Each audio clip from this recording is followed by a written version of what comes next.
It started with a silence so unnatural, it made my skin crawl. The birds didn't sing, the wind didn't move. Even the ocean, usually restless, breathing with the Earth's rhythm, just stopped. At first I thought it was some kind of eerie weather phenomena, maybe a solar eclipse gone wrong. But deep down, something inside me already knew.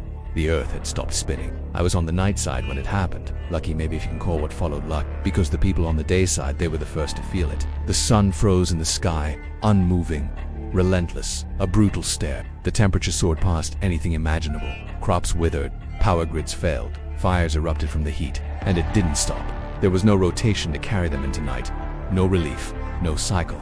But on my side, the dark side, it was the opposite. Night fell, and then never lifted. At first, the stars were beautiful, brighter than I'd ever seen. You could actually see the arms of the Milky Way curling above, but the beauty didn't last. It got cold, very cold. We're used to Earth's rotation keeping temperatures somewhat balanced. Without it though, the heat drained away. First, I saw my breath in the air, then frost on the windows. Then the power failed, and the cold crept into everything. I scavenged for supplies. Everyone did. We raided supermarkets, burned furniture for warmth, and huddled together in basements and underground garages. The surface became unlivable. Ice crept over the roads. Pipes burst. Cars froze where they stood. It was like nature was reclaiming everything. Cities turned to graveyards of frozen silence. And time, a night with no sunrise, messes with your mind. We had no concept of morning or evening anymore. Days stopped existing. It was just black, endless black, punctuated only by the dim light of flashlights, campfires, or candles. People tried to keep clocks going, tried to live in shifts, create routines, but after a while it all felt meaningless. We weren't living by the clock anymore.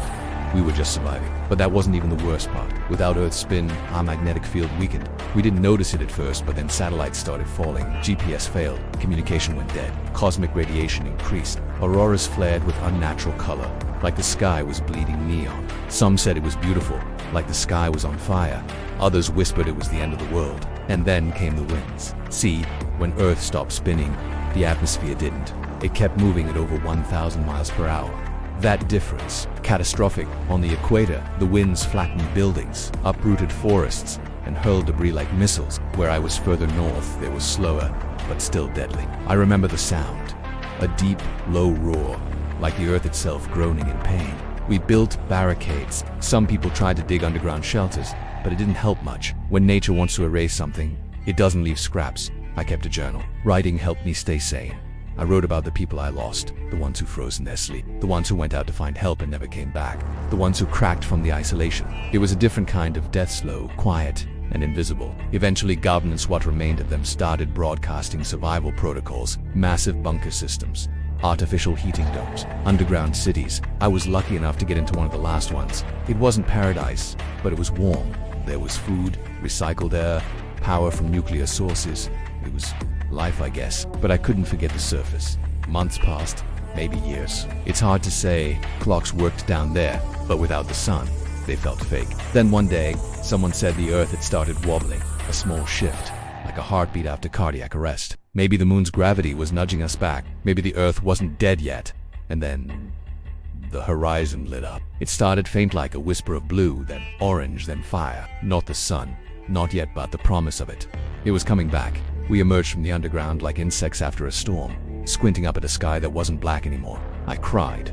I wasn't the only one. But the return of the sun wasn't gentle. After being frozen for so long, the Earth's surface cracked as it heated. Ocean currents shifted. Tsunamis struck coastlines that hadn't seen waves in ages. The atmosphere churned violently, trying to re-establish balance. It was like waking a giant from a comeodonti. Just open your eyes and start walking. There's shaking. There's pain. There's relearning everything. Still, we rebuilt.